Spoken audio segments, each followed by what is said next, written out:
Hello, I'm State Representative Janine Nodder, and this is Chattin with Janine Presents. Alzheimer's is a devastating disease that affects so many people. We all seem to know somebody or know somebody who knows somebody that has been affected by this debilitating disease. I've done several shows already on Alzheimer's, but some of you may have forgotten, no pun intended.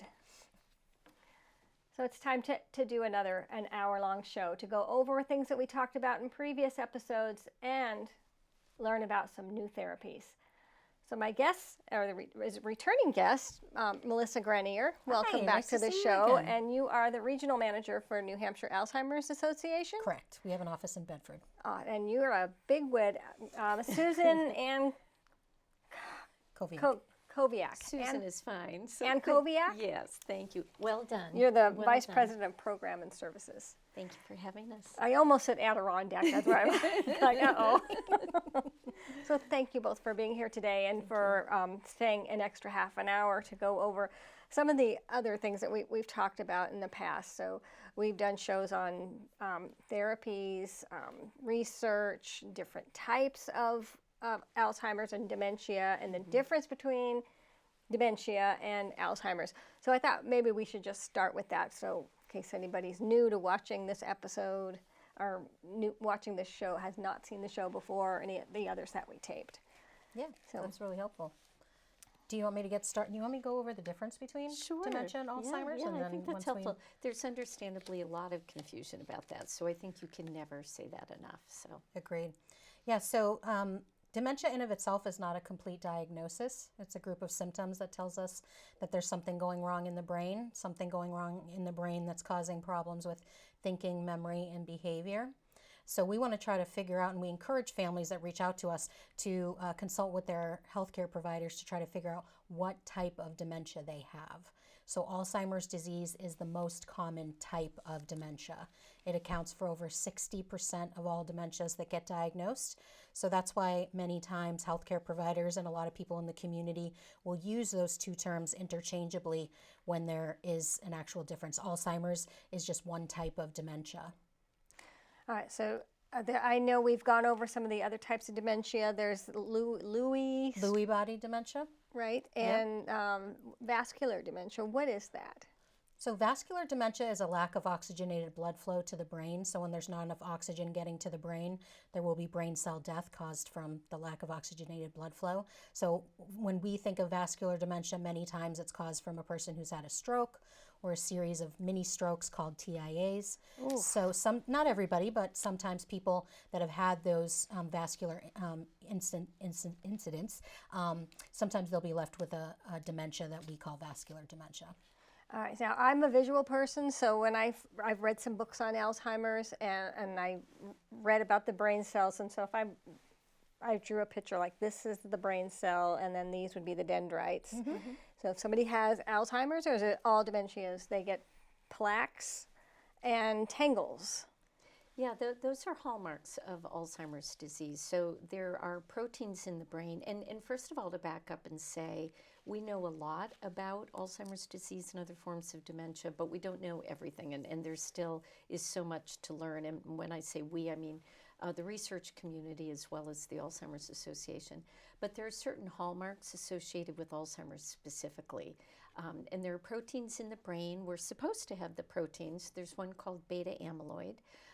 And the beta amyloid, for reasons that researchers are still trying to figure out, for some people, the beta amyloid tends to splice up into pieces and then randomly stick back together again. And it creates this wet, sticky substance that we call plaque. And the plaque gets in between the brain cells and interferes with their ability to communicate with one another. And then there is a second hallmark involving a second protein called tau, T-A-U. And again, we all have tau. Tau is responsible for helping nutrients to travel through the blood cells. And again, for reasons that researchers are still examining, for some people, the tau doesn't work the way that it should, and it creates what we call neurofibrillary tangles at the ends of the brain cells, at the spaces between the brain cells. So the combination of those two things, the buildup of the plaque and the tangle, leads to neurodegeneration, or, and I say this sensitively, but a destructive process for the brain cells themselves and the brain. And then when we think about other types of dementia, the symptoms that people experience in the long term end up being very similar, but the reasons that there are changes in the brain vary. So as Melissa talked about, for vascular dementia, there is a series of small strokes or blood clots on the brain. For Lewy body disease, there is a protein called Lewy body, and that begins to fold in the wrong way, and that causes problems that often can begin with muscle stiffness and rigidity, falling, those kinds of things. So these are distinctly different diseases in the brain, and in the beginnings, they look a little bit different in terms of how they present symptomatically. In the long term, they end up becoming more similar as they all affect more parts of the brain. Now, is one type of dementia worse than another, or are they just all equally terrible? I think it's subjective. I think it's fair to say that they're all very, very difficult, and they are all progressive at this point. So we do not have a cure for these brain diseases. So with that, it's challenging news when someone does receive that information, of course. So another visual aid that I made for myself to understand all this is I drew like circles on a page, and to teach myself a thought goes from brain cell to brain cell. But if you have dementia or Alzheimer's, that thought is going around, but then it hits one of the brain cells that has a plaque or a tangle, and the thought is gone. But then I heard you giving a talk up in Concord, and you're very well spoken, and you're very easy to listen to and to understand. You have a very, very pleasant voice quality. Just want to tell you that. Would disagree, but thank you. But getting back to the thought, there was a gentleman I was talking to. You were there too, and I said, "This is what I think happens is, you go and visit your loved one that has Alzheimer's or any type of dementia, and they might not respond that to your being there. Like they don't know, they act like they don't know who you are because they don't. But maybe later on, that the thought goes around those brain cells, and they'll think, oh, Patrick was here, And he said he agreed with me that he thinks that is what happens. Yeah, there certainly can be more time that's needed to process for the brain to make sense of the situation. And basically the way experts have explained it to us is, in a healthy brain, you take in information and you store it in your brain so you can bring it out instantly. As there are changes with the brain and the brain is not working the way it should, when you take in that information from the get-go, it is difficult to store the information correctly so that you can pull it out later. So sometimes it's a matter of time, where you just need more time to retrieve that information. Other times there's just a disconnect and you're unable to get that information back. But I think your description of it makes a lot of sense, Janine. Yeah. Thank you.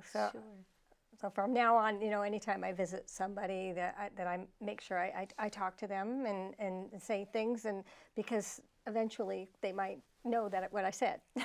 Well, one thing that I like about that too is that it's interesting that often the part of the brain that is protected is the longest, is the part that holds your emotions. And even if the person does not have clear recall on the relationship of that person to themselves, they absolutely feel the intent, they feel the interaction, and that stays with individuals longer. So even if they don't remember a visit or exactly who visited them, that feeling of having a lovely interaction will stay with that person for a long time. So it's always worth visiting, even if you're not confident that the person will have value from that. One of my early shows that I did, this is before I met you, I did some shows on Alzheimer's. I learned that they can read. The Alzheimer's, just because there's something wrong with their brain, they can still read. My own mother passed away. She broke her hip, and then, but she also had dementia. But I still have the notebook. I wrote things down for her. I wrote down the names of all her kids and what their occupations were, the name of her grandchildren. And she was reading it, and she was reading it out loud. I'm like, oh, this is great. And I didn't know how much of it she was retaining, but maybe 5 minutes went by, and then she just started singing the little song that she used to sing to my daughter when she was little. I'm like, wow. Yeah. And I think we've talked about music. Yeah. How it and I've seen videos. I'm sure some of our viewers have too, where you like this old man who's just so sad and just looks so depressed and out of it, and then they start playing his music, and it's like a light switch went on, and he just was singing. It's amazing. Yeah, it's profoundly important. It really is. It again probably hits that emotional chord in that individual. Yeah, the brain is fascinating. It really is. It is. So tell me about what you do, what your job description is, just as a refresher. Sure. Do you want me to go first? Yeah. I work in New Hampshire, in our Bedford, New Hampshire office. My background is as a licensed social worker, and what I do within the organization in New Hampshire specifically is I oversee our programmatic work. And when I say our programmatic work, it means our work with families, our work doing outreach and awareness, letting people know that we exist and that what Alzheimer's disease is. I oversee our volunteers and oversee either the educational programs and trainings that I do and the ones that they're doing as well, oversee support groups. And also a big part of my job is connecting and building relationships with other agencies and organizations, public health departments, senior centers, hospitals, so that we can work together to improve the lives of people impacted in the Granite State. You? Yeah, so my role is similar to Melissa's. First of all, Melissa, I think, is understating her work and her impact. But I'm very fortunate to work with Melissa and a team of her peers. And again, I oversee our programs and services. We're a two-state chapter, Massachusetts and New Hampshire. So develop our strategy to, as Melissa talked about, develop relationships with organizations in the community to help us reach more people, develop our strategy for recruiting volunteers. We have a phenomenal staff. I'm so proud of our skilled and experienced staff. And yet we are a finite group, and our volunteers bring such incredible value and skills and relationships and passion. So we are always looking for volunteers. And as Melissa was talking about, our staff partner with the volunteers to really support them in helping to deliver our education programs and facilitate support groups and make connections out in the community, attend health fairs, all sorts of things. So my role is sort of overseeing and implementing that strategy. But part of my work that I'm very fortunate to have is what we call a research champion. And all that means is really speak to the latest in Alzheimer's and dementia research and science. And the Alzheimer's Association has a very robust mission, but our global effort is in advancing research. So it's very important that we're able to relay with transparency what that work entails for the Alzheimer's Association, but also kind of the state of where we are in the latest information.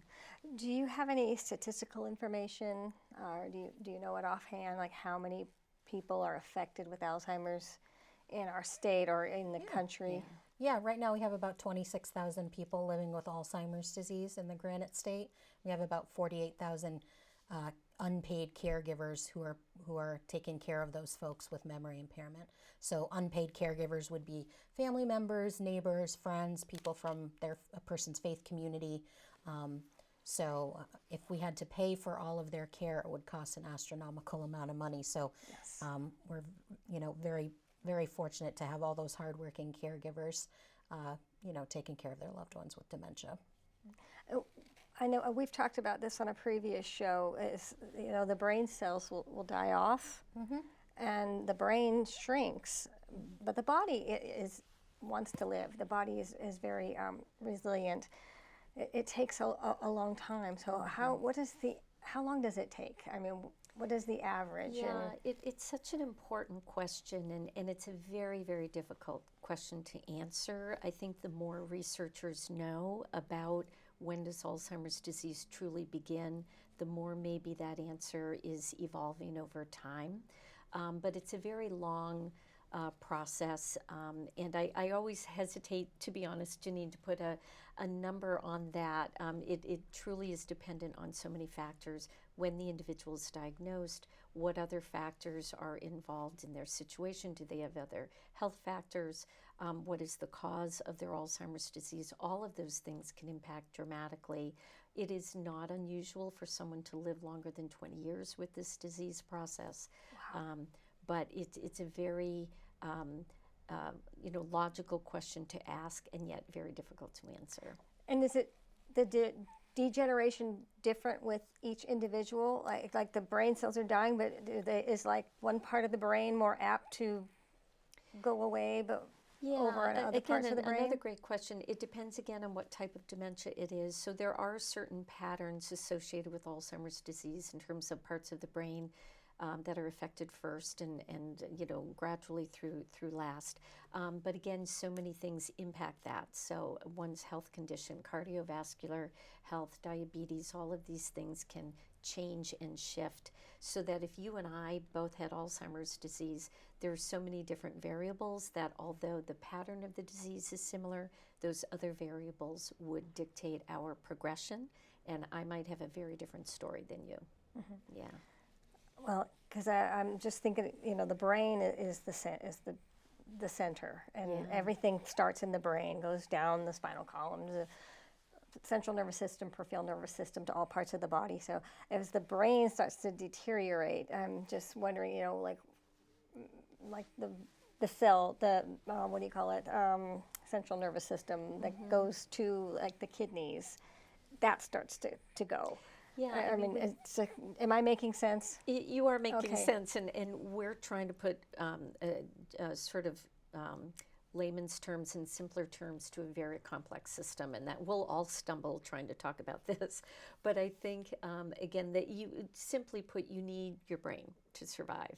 And yes, everything is attached to the spinal cord, and so without a brain, the body does not survive. So that's it's a critical thing for us to take care of our brains. And I think that's why we also educate people about how there are symptoms beyond just memory loss when it comes to Alzheimer's disease, because you have less brain matter, frankly, that a person is functioning with. That can impact a person's vision. Later on in life, it can affect very late in life, it can affect their swallowing. It can impact a person's, balance. So there are, because there's so much damage happening in the brain, it's not just affecting, the brain's ability to function. It's impacting organ functioning, your immune system, and many other things. Someone who has early onset dementia or Alzheimer's, what are the first symptoms?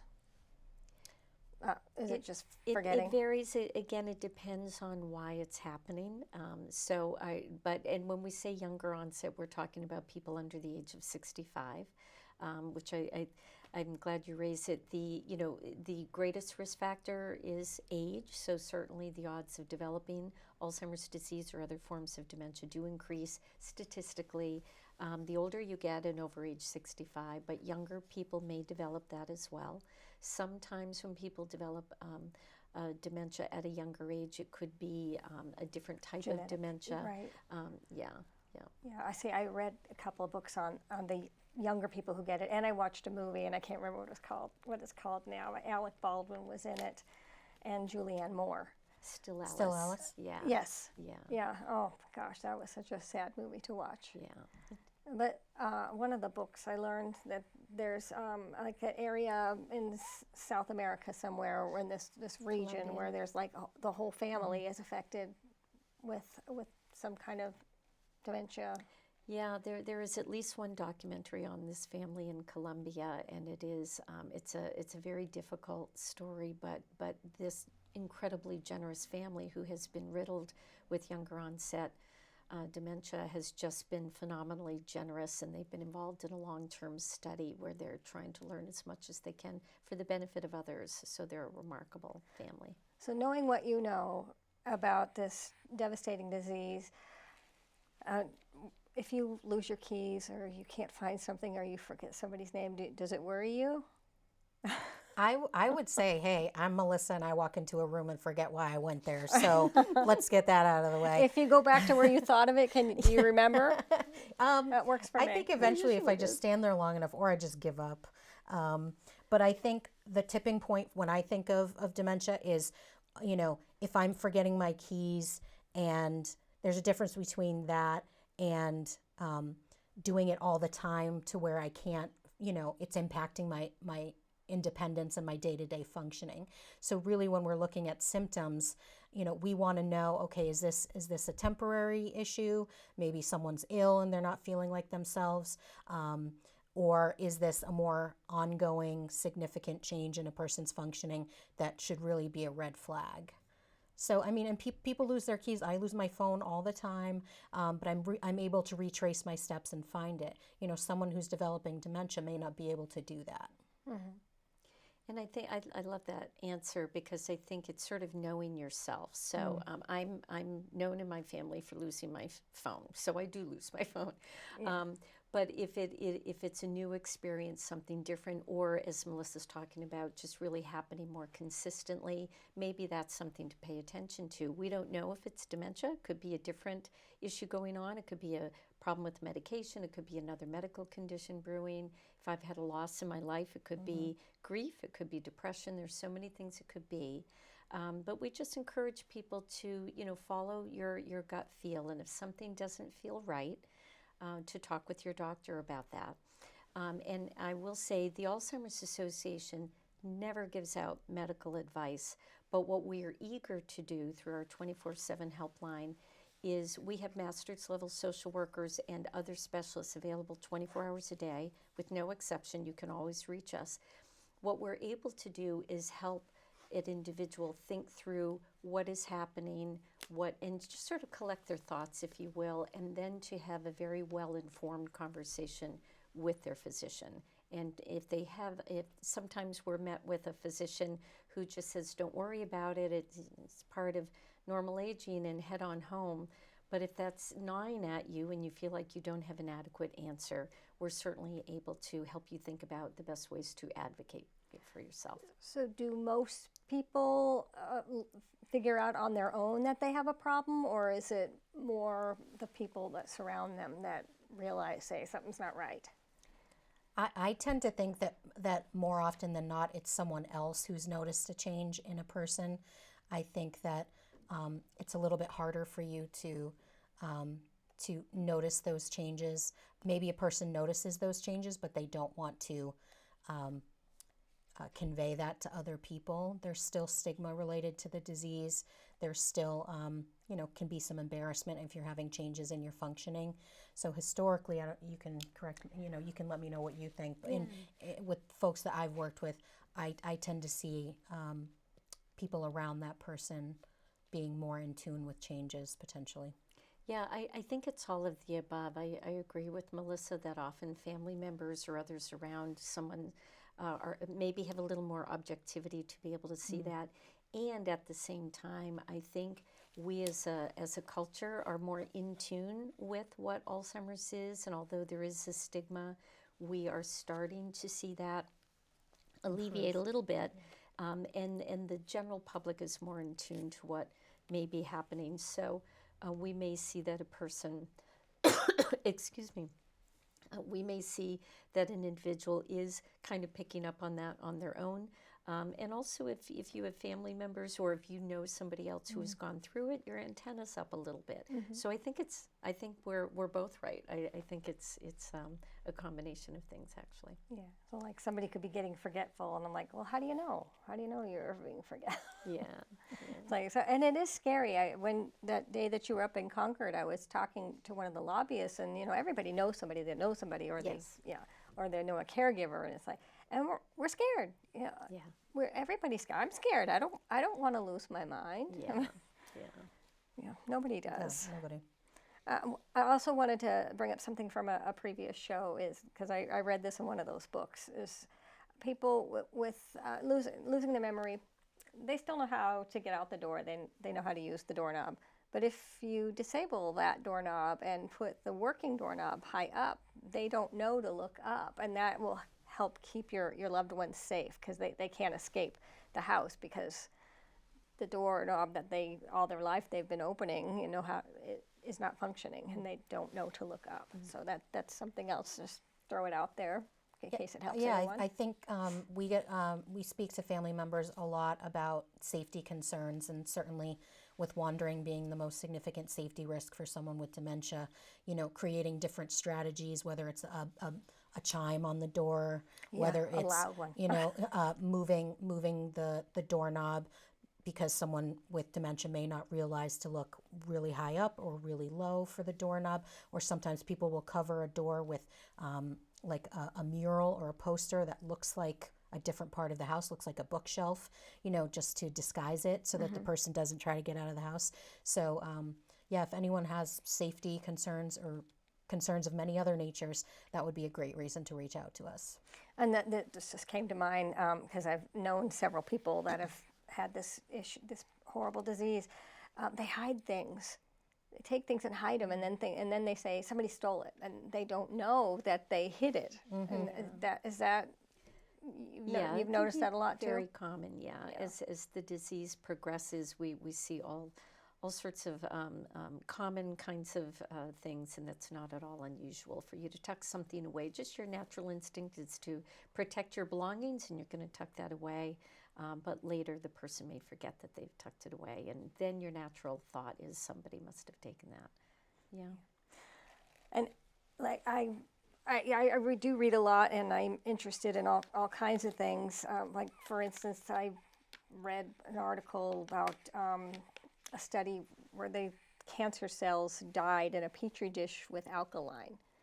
So like lemon juice. Let's say everyone thinks lemons are acidic, but it's actually, once consumed, they're alkaline. So I'm like, well, if I ever get cancer, I'm going to have lemons every day. I heard about frankincense. Breathing in frankincense is supposed to be very good for your brain. And Dr. Ben Carson has an inhaler. It's like 4 natural ingredients that, and I don't know whether the videos I've seen on this inhaler is AI generated or if it's real, but I'm like, you know what? I'm going to buy that stuff just because I can't, it can only help, it can only help to have that brain, anything that could help the brain, or omega-3s that can pass the blood-brain barrier to carry nutrients up to the brain, anything that will help keep us healthy. I'm interested in. I think we all look for what is the best way. And again, when you're ready, we'll talk about some right, of the lifestyle. I am. I was trying to segue into that. Yes. Beautifully done. Thank you. You were talking about some new treatments. Yeah. So there is a lot of excitement around the growing data, the growing science that speaks to the importance of lifestyle interventions. And what we'll talk about won't shock anyone, but there is more and more data that is backing this up. So there are a variety of different studies, but to kind of summarize, the Lancet Commission and the Alzheimer's Association, through a number of different studies, have shared that perhaps up to 40 to 45% of dementia cases could be prevented or delayed through a combination of lifestyle interventions. And I'll talk about in a study in a second, but what the science tells us is that the key word here is combination.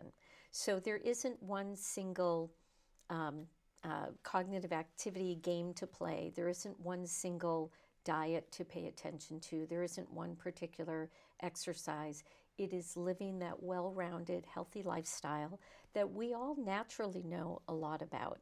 And what we're seeing is that often a heart-healthy lifestyle is very much what we see will likely benefit a brain-healthy lifestyle. So a good rule of thumb is if it's good for your heart, it is most likely good for your brain. And we all know so much about a heart-healthy lifestyle, whether you have a heart issue or not. So lean meats, lots of fruits and vegetables, whole grains, natural foods. We know that moving your body is much better for you as opposed to a sedentary lifestyle. We know that smoking is not good for you. There's so many things like that we already know, and to embrace those will minimize factors that could give you an unhealthy body and an unhealthy brain. So the Alzheimer's Association is leading a 2-year clinical trial called US Pointer. So we recruited over 2,000 people. We had 5 sites throughout the country. One was right here in New England at Butler Hospital in Providence, Rhode Island. And we had individuals recruited from Rhode Island and Massachusetts in that site. And the individuals are learning about and engaging in a combination of lifestyle interventions. So again, heart-healthy diet. We call it the Mind Diet, which is a combination of the Mediterranean diet. I was going to bring that up. There you go. Yep. And the Mind Diet, and the DASH diet. And what these diets emphasize again are, green leafy vegetables, whole grains, lean meats, all of those things that I referenced. You are what you eat. You are what you eat. And Mom was right. Whatever she taught us when we were little, she was right. The other factor is physical activity, so exercise. And in that study, we're taking a look at different kinds of exercise, intensities, frequency. So we'll learn the outcome of that. But the bottom line is consistently moving your body. And that may be more valuable to you than the intensity. So if you think about it, if you go to the gym and you work really, really hard for 1 day a week, okay, you had a good benefit that day, but what about the other 6 days? So if you can just naturally move your body consistently throughout each and every day to the extent that you can, that's probably going to be a benefit. Another factor is taking a look at cognitive stimulation. And that includes puzzles. It does include puzzles, which is a good intellectual kind of activity, but it's a combination of intellectual and social. So anything where you're stretching yourself intellectually and hopefully engaging with others. So a great example is a book club. So you're reading new material for you. You would love that, Janine. Yeah, I do. And I love puzzles too. Yeah, and if you can do that in combination with other people, because when you think about interacting with other people, you are exercising your brain significantly. You're processing information, you're thinking about what you're going to say. There's a lot happening when you have a conversation with someone. So it's that combination of intellectual and social. And then the last factor is managing your other health factors, and in particular cardiovascular. So watching your cholesterol, blood sugar, things of that nature. And we're examining in this study if these combination of lifestyle interventions could prevent or delay. So we will learn the results of this very, what should be a watershed study if the results prove out to be what we hope. But it will be reported out at our annual conference in July. It's called the Alzheimer's Association International Conference, or AAIC. Where is that going to be? Well, it's held in Toronto, but this is the exciting thing. There is the final day of AAIC and I'll back up and say this conference convenes researchers, global leaders in Alzheimer's and dementia research from all around the world. So they're there to communicate with each other. And if you sit in on any of those sessions, at least for me, I'm lost after they introduce themselves. It's very clinical, very focused. But on the final day of the conference, they present what is called AAIC for All. So it's a virtual offering at no cost where we as a lay public can listen to all of the headlines of that multi-day research event. And how do we get more information on that? So registration has just opened, and Melissa and I can share that at a future date if you want to share that with your viewers. But right now, if anybody goes, they can Google AAIC. Or they can go to the Alzheimer's Association website at alz.org, and they will find information there. Or they can call our helpline at 800-272-3900, and we can share with them how to register for that conference. And when I say register, what that does, if you register, you're just providing your contact information so that you then can watch this at your convenience within 30 days of that day. So if you're tied up and it's not a good day for you to sit down and listen to a few hours of this research conference, then you have access to that information for about 30 days. So it's really important that people register so they have access for that. See, But it's I listen exciting. to a lot of podcasts when I'm out jogging. Yeah, So yeah. that would be something I That would would be listen perfect. to. Yeah. Yes, yeah.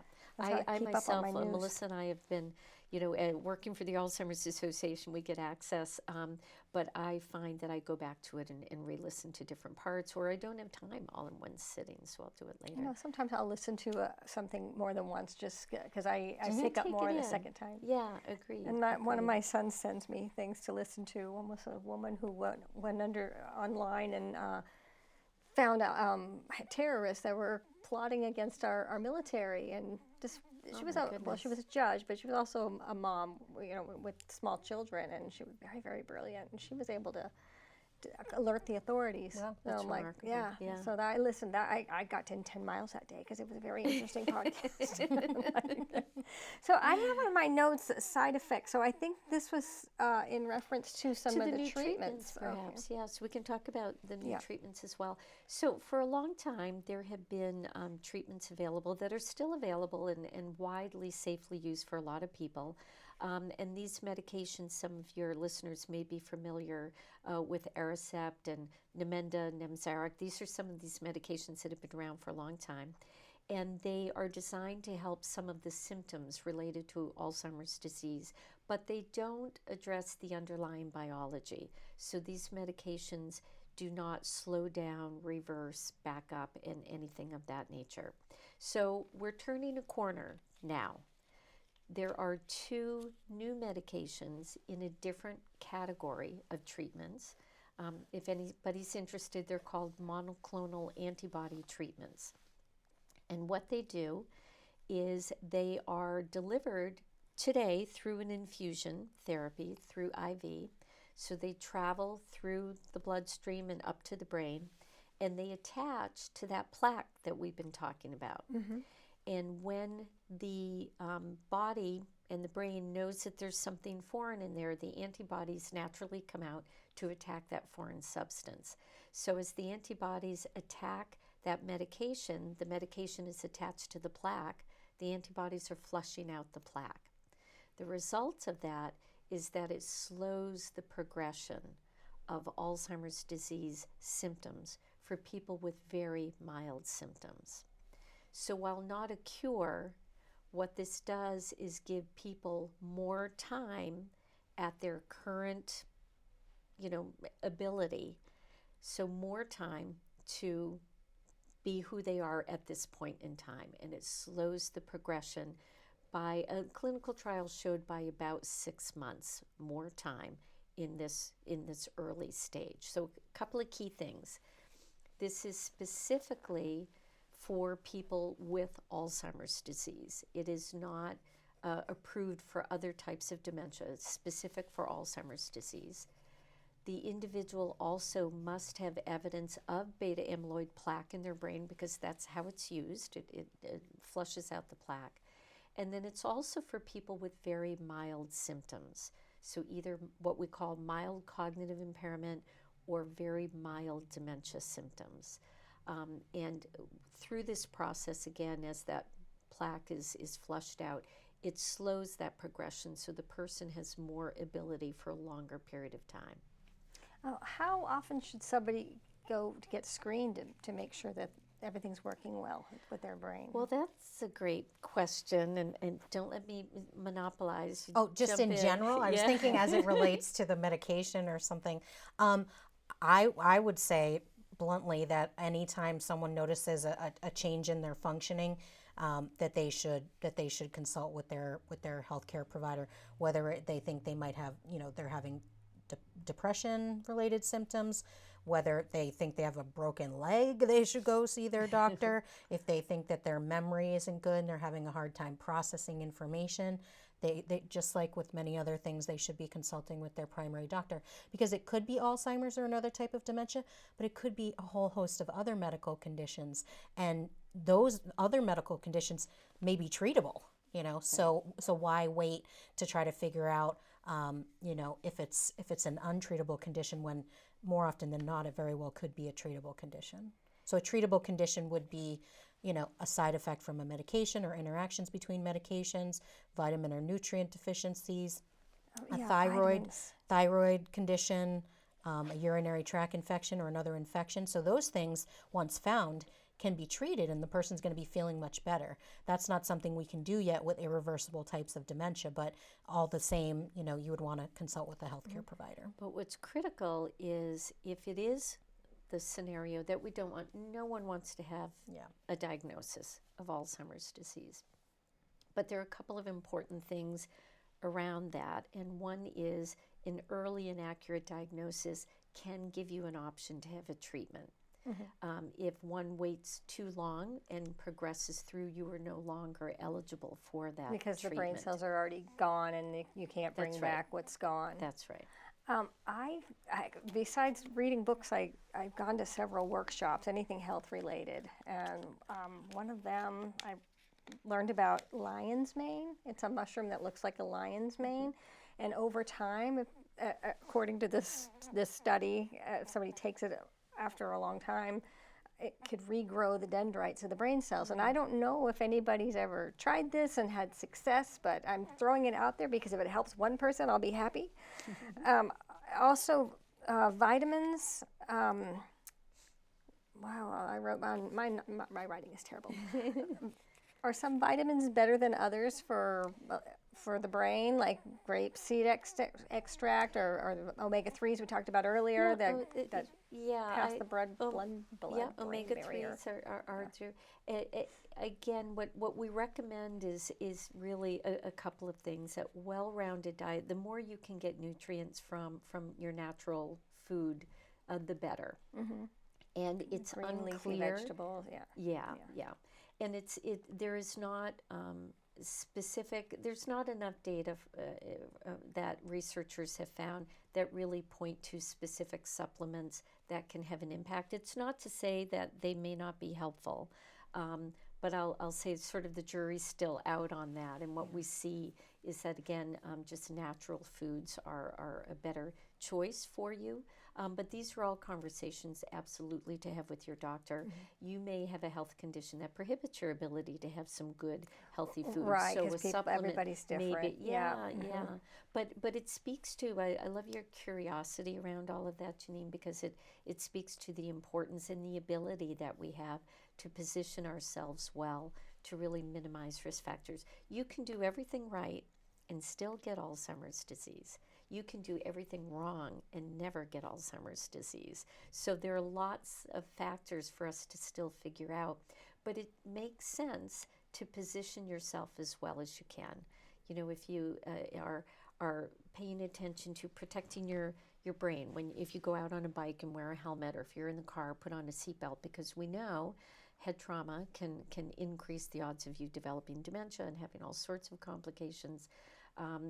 All of these factors. Anesthesia. I think I read somewhere that if you have anesthesia, that could also, it's not good for you. It's not good for your brain. I think, again, it depends on the person. There's so many things that fall into that. Sometimes you have to have it. If you're going to have surgery, you can't be awake. Right.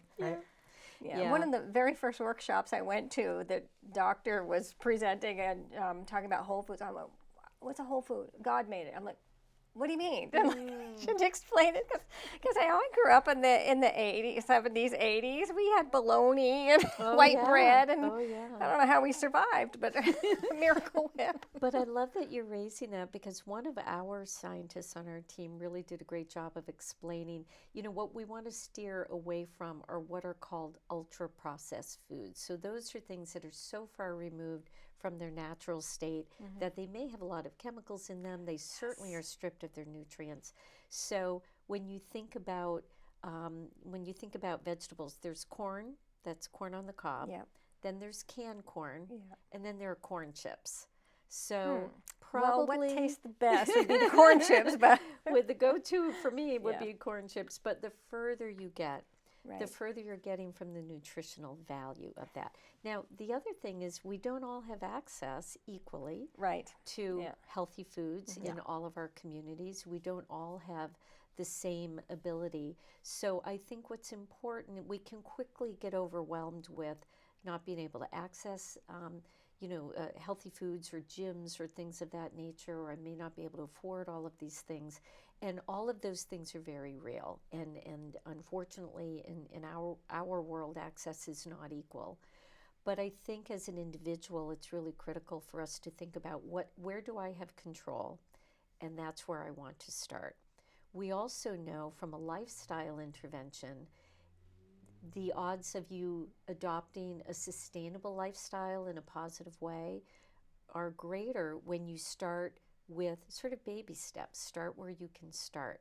If I decide today I'm going to dramatically change my life by flipping a switch, the odds of my sustaining that are much slimmer than if I just make adaptations as much as I can. So if I have a choice of eating more green leafy vegetables or eating more bacon, I'm going to bacon once in a while, but I'm going to think about it. It is tough. Over green right? leafy vegetable. That's rough.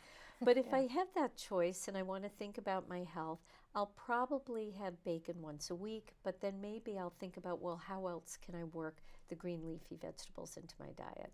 Can I have a salad? Can I make it into a Make smoothie? a BLT. Yeah. Can make it a Well, BLT. I've done cleanses before too with the same doctor Sure. that gave the workshops, and the first time I did the cleanse, it was after you start eating just these all natural foods. There's no cravings. You don't crave the sweet things. And after a couple weeks, there was, or maybe, I don't know how long I went on this thing, but there was a cookie. It was a Mrs. Fields cookie, I remember, because I picked it up, I took a bite, and I went spit it out, because all I could taste was, it just tasted like baking soda. And that's what I could taste, because I was being cleansed. And also, it can be painful to do a cleanse, because everything hurts. I just felt like everything on the inside had to come out and go through. And like I had a bone bruise once, and I was feeling it again, and I felt like it just had to go through. And it's emotional. There was one lady that, because we had like I called it group therapy. We would meet. We were all doing the cleanse together, and one lady said, watching a commercial, she started crying. She was just watching a commercial, and somebody during their cleanse, because it's different for everybody, her hair got very greasy. She had to like wash her hair like twice a day. It was just all coming out through her scalp. It's like, oh wow, it's different. It's a big commitment. And I went to another country because my son got married overseas, and the food there was so much better. I didn't need as much food. I had just very little food, but there was no chemicals in it. It was like a small amount, and that's all I needed. I wasn't hungry. So that also makes a difference. The chemicals and preservatives and stuff that they put in the food, the processed foods, it makes us more hungry. Yeah, And interesting, makes us isn't it? addicted to want other bad things like more. the Fritos, which sound pretty good right now. And I don't want to, you mentioned the DASH diet. I just was thinking DoorDash. It is not DoorDash. It is not DoorDash. I'm glad you asked about that. It's a specific diet that is aimed at lowering your blood pressure and lowering your cardiovascular risk. So again, very similar to Mediterranean, but yeah, you can find this very easily if good old Dr. Google, but if you take a look at the DASH diet, the Mediterranean diet, we combine them and call it the Mind Diet, and I'm can on the find Lent all of diet that for information. another couple of weeks. Oh, But after the Lent diet, strong. then I'll be looking into this other things. And sugar's the downfall, though. Wow, for me anyway. I'm with you on that. All right. So we have about 9 minutes left for this program. And is there anything you'd like to add that we didn't cover?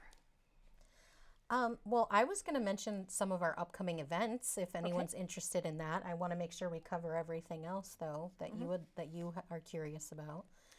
No, but I can throw that out there. So periodically throughout the year, we offer first responder trainings. So in the month of May, we're going to be offering 2 virtual first responder trainings.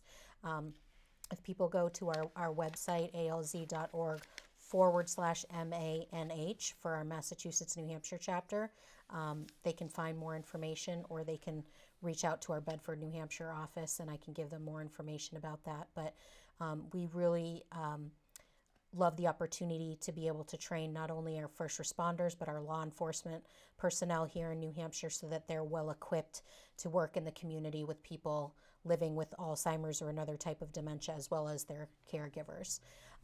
I would be very remiss in Merrimack if I did not mention the annual hot dog event, Bob Bergen's hot dogs event that is happening right next door to our town hall that we're in right now.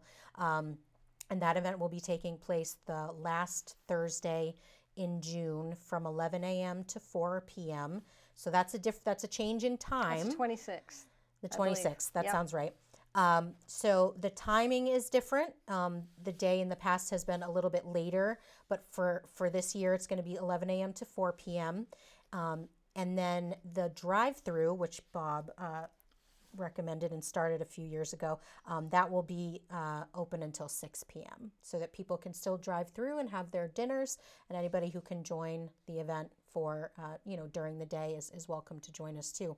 And another event happening, it seems far away, but it will creep up on us. On Saturday, October 18th, we will be having our annual Walk to End Alzheimer's, and that will take place at the Merrimack Outlets. Yeah. And this will be I believe, our third year there, and it's such a wonderful venue. Yes. It's really fun to be able to go do your walk, be around other people that are impacted by the disease, get some information from vendors or, professionals that are there, and then to be able to go off and enjoy yourself and do a little shopping. And the weather's usually, we've had great weather. So these are just wonderful events that we encourage your viewers to consider joining us. Our Walk to End Alzheimer's is a fundraiser, but it's also the largest awareness building event that we have throughout the course of the year. So we would love to see. I know I see I'll you be every there. year at Yep. Hot Dog Day, and and the walk. I actually and the walk, have a so. conflict this year on the June 26th, but I will be there for the walk. I'll write it down. You have different colored flowers, and one is for if you know somebody, a relative, or if you yourself have it, and then there's Yeah, they represent where we all come together for different reasons, so they Yeah. do represent our different reasons. So we have an orange for individuals who may not have a personal connection but just really want to support the cause. Yellow is for our caregivers, blue is for Caregivers. individuals Yes. living with dementia, and purple is for someone who has lost someone. And then you also had a white one, and no one has the white one yet, but that symbolizes someone who's beat it. Yes, it's for our first survivor, and we're convinced they're out there. So we'll get there. One other thing to mention too is the ride. Oh yeah, I'm coming up sorry. as well. Yeah, because that takes place in New Hampshire. Yes. So if any of your viewers are cyclists, then on Saturday, June 14th, at Hampton State Park, I believe, is where we have our Ride to End Alls, and we have upwards of 500 cyclists that come every year, raise funds for research. So that's really fantastic. If people are really wanting to contribute to the future of research and science, then and they're also cyclists, or they want to volunteer and support the event that way, we'd love to have them, and we would really appreciate the support. But yeah, the proceeds from that go towards Alzheimer's research. So we're very proud to have that event in New Hampshire, and there are several different length routes, so someone can do a 30-mile, a 60-mile, and a 100-mile route. God bless the people that do any of those, really. Amazing. Are there any 5Ks? Can you throw in some 5Ks? Not right now. We don't have them specifically, but we have what we call the longest day. I was just gonna say. Yeah. The longest day is Hot Dog Day, right? Nope. Oh. So it's a little bit different. So the actual longest day of the year is the summer solstice, which is June 20th.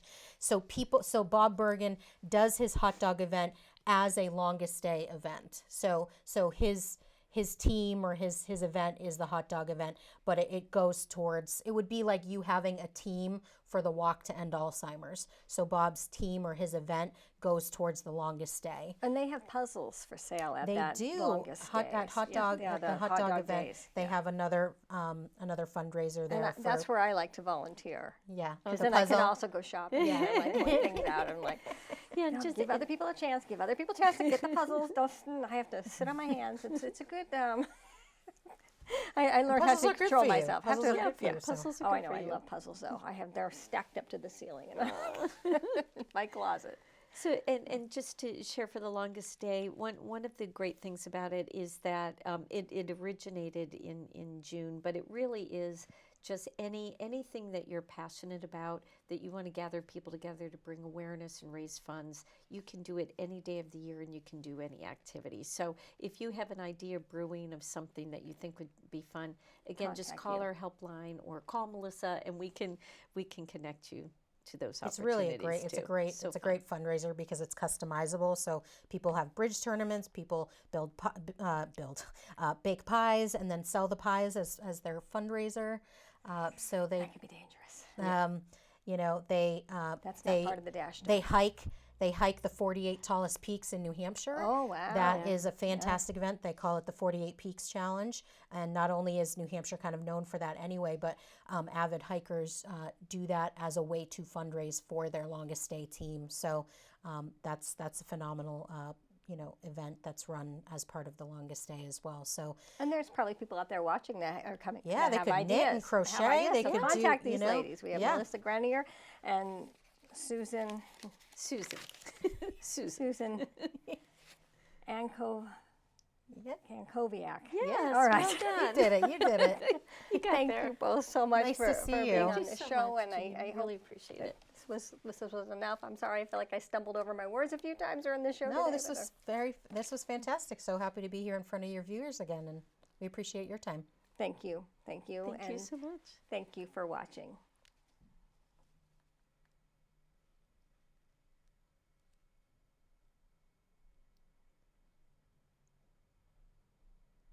Oh, we're good.